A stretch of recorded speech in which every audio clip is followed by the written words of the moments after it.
पूरब से लेकर पश्चिम तक और उत्तर से लेकर दक्षिण तक लोकसभा चुनाव का शोर सुनाई दे रहा है। जम्मू कश्मीर में भी सियासी पारा बढ़ा हुआ है। 2019 में धारा 370 हटने के बाद केंद्र शासित प्रदेश में पहला बड़ा चुनाव होने जा रहा है। ऐसे में इस चुनाव को सूबे और वहां की जनता के लिए बेहद अहम माना जा रहा है। इस वीडियो में आपको बताएंगे जम्मू कश्मीर की जनता के लिए लोकसभा चुनाव के क्या मायने हैं, प्रदेश के लिहाज से चुनाव में क्या मुख्य मुद्दा है, साथ ही बताएंगे केंद्र शासित प्रदेश के वर्तमान सियासी समीकरण के बारे में भी। लेकिन उससे पहले एक अपील, अगर आप आरोप प्रत्यारोप से परे ठोस विमर्श वाली खबरें और वीडियो देखना चाहते हैं तो क्विंट का मेंबर बने। कैसे? वीडियो के डिस्क्रिप्शन में जाकर लिंक पर क्लिक करें। 5 अगस्त 2019 ये वही तारीख है जब जम्मू कश्मीर से आर्टिकल 370 हटा दिया गया था। केंद्र सरकार ने राज्य को 2 हिस्सों में जम्मू कश्मीर और लद्दाख में बांट दिया और दोनों को केंद्र शासित प्रदेश बना दिया। 5 साल बाद अब यहाँ चुनाव होने जा रहे हैं। इलेक्शन से पहले जम्मू कश्मीर में पार्टियों के लिए धारा 370 सबसे बड़ा मुद्दा है। हालांकि राजनीतिक जानकार इससे इत्तेफाक नहीं रखते हैं। क्विंट हिंदी से बातचीत में जम्मू कश्मीर के स्वतंत्र पत्रकार शाकिर मीर कहते हैं, 2019 के फैसले से लोग अभी भी बहुत खफा हैं। लोग चाहते थे कि क्षेत्रीय दल इस मुद्दे को पुरजोर तरीके से उठाएं, लेकिन चुनावों में वो खुद आमने सामने हैं, जिसकी वजह से लोगों का रुझान कम दिख रहा है। चुनाव के प्रति मुंह भंग होने से हमें यहाँ थोड़ा बहुत बाइकॉट देखने को मिल सकता है। हालांकि ये पहले के मुकाबले कम होगा।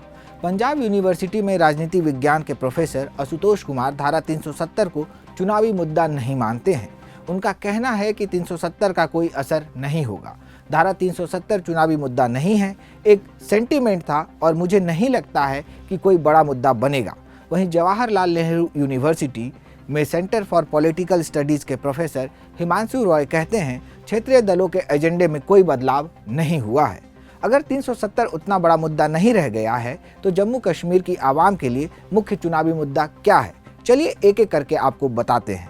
पहला, रोजगार और विकास। किसी भी चुनाव में रोजगार और विकास सबसे बड़ा मुद्दा होता है। धारा 370 हटने के बाद क्या सही मायने में जम्मू कश्मीर की स्थिति में बदलाव हुआ है? इस साल मार्च महीने में अंतर्राष्ट्रीय श्रम संगठन और मानव विकास संस्थान की रिपोर्ट के मुताबिक हिमाचल प्रदेश, उत्तराखंड, दिल्ली के साथ उत्तर भारत में जम्मू कश्मीर लगातार रोजगार स्थिति सूचकांक में शीर्ष स्थान पर है, जो उसकी मजबूत आर्थिक और रोजगार स्थितियों को दर्शाता है। रोजगार स्थिति सूचकांक में 2022 में J&K 8वें पायदान पर था। जम्मू कश्मीर में आर्टिकल 370 खत्म करने के 4 साल बाद GDP में जबरदस्त इजाफा देखने को मिला है। आधिकारिक आंकड़ों के अनुसार जम्मू कश्मीर की GSDP दोगुनी होकर 2.25 लाख करोड़ रुपए से अधिक हो गई है, जो अगस्त 2019 में आर्टिकल 370 के निरस्त होने से पहले 1 लाख करोड़ रुपए थी। दूसरा, आतंकवाद। साउथ एशियन टेररिज्म पोर्टल की रिपोर्ट के मुताबिक साल 2019 से लेकर अप्रैल 2024 तक जम्मू कश्मीर में आतंकवाद से जुड़ी 1997 घटनाएं हुई हैं। वहीं 2014 से 18 के बीच 1748 घटनाएं हुई थी। वहीं आधिकारिक आंकड़ों के मुताबिक जम्मू क्षेत्र में आतंकवादियों की भर्ती सहित आतंकवादी गतिविधियों में बढ़ोतरी दर्ज की गई है।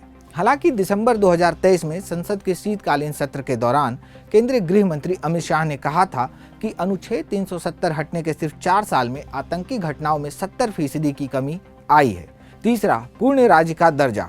धारा 370 हटने के बाद से जम्मू कश्मीर को केंद्र शासित प्रदेश का दर्जा प्राप्त है। दिसंबर में संसद में बोलते हुए गृह मंत्री शाह ने कहा था, मैंने पहले ही वादा किया है कि उचित समय पर जम्मू कश्मीर में राज्य का दर्जा बहाल किया जाएगा। कांग्रेस ने अपने घोषणा पत्र में जम्मू कश्मीर को पूर्ण राज्य का दर्जा वापस देने का वादा किया है।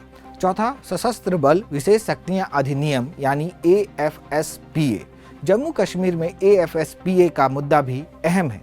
यहाँ पिछले 34 सालों से अफस्पा लगा हुआ है।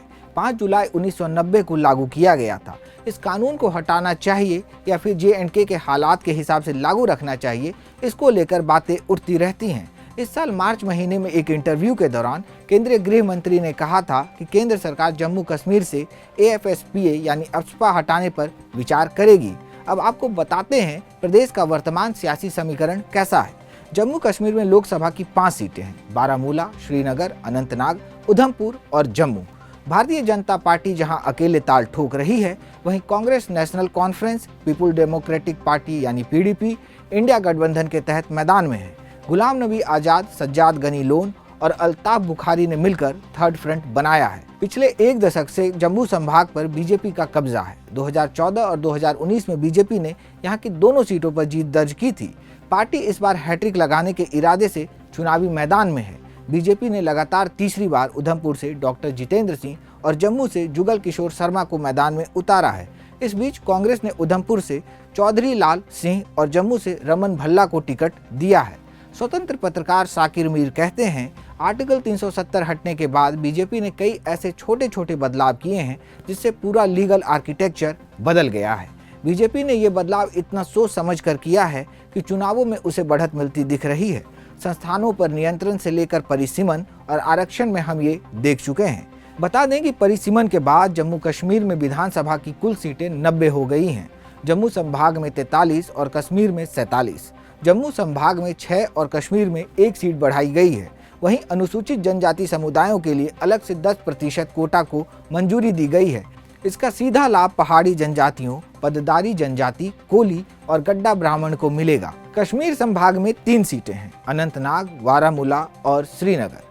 इंडिया ब्लॉक में शामिल पीडीपी और एनसी अपने अपने उम्मीदवार उतार रही है। वहीं थर्ड फ्रंट भी जोर आजमाइश में जुटा है। हालांकि बीजेपी ने अपने पत्ते अभी तक नहीं खोले हैं। अनंतनाग सीट पर मुकाबला सबसे रोचक माना जा रहा है। नेशनल कॉन्फ्रेंस ने गुर्जर नेता और पूर्व मंत्री मियां अल्ताफ को अपना उम्मीदवार घोषित किया है। वहीं पीडीपी चीफ महबूबा मुफ्ती खुद मैदान में है। वहीं गुलाम नबी आज़ाद भी ताल ठोक रहे हैं। ऐसे में वोटों का कटना तय माना जा रहा है, जिसका फायदा बीजेपी को हो सकता है। इसको समझाते हुए शाकिर मीर कहते हैं, पहले दक्षिण कश्मीर के 4 जिलों को मिलाकर अनंतनाग लोकसभा सीट बनती थी, लेकिन 2022 में परिसीमन के बाद इसमें पुंछ और राजौरी को भी जोड़ दिया गया। राजौरी और पुंछ में बीजेपी ने पहाड़ी समुदाय को एसटी का स्टेटस दे दिया है। दोनों जगहों पर पहाड़ी लोगों की आबादी 58% है।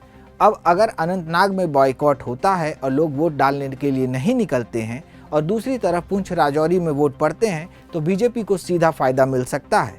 प्रोफेसर हिमांशु रॉय कहते हैं, इस बार के चुनाव में उनका यानी क्षेत्रीय पार्टियों का वैसा वर्चस्व नहीं रहेगा जैसा पहले था।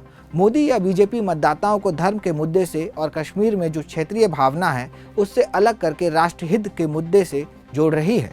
बता दें कि सूबे में 19 अप्रैल से 20 मई तक 5 फेज में लोकसभा चुनाव के लिए वोटिंग होनी है। जानकार जम्मू कश्मीर में लोकसभा चुनाव को विधानसभा चुनाव के ट्रेलर के रूप में देख रहे हैं। सुप्रीम कोर्ट ने इस साल सितंबर तक विधानसभा चुनाव कराने का आदेश दिया है। देश दुनिया की तमाम खबरों के लिए जुड़े रहिए क्विंट हिंदी के साथ।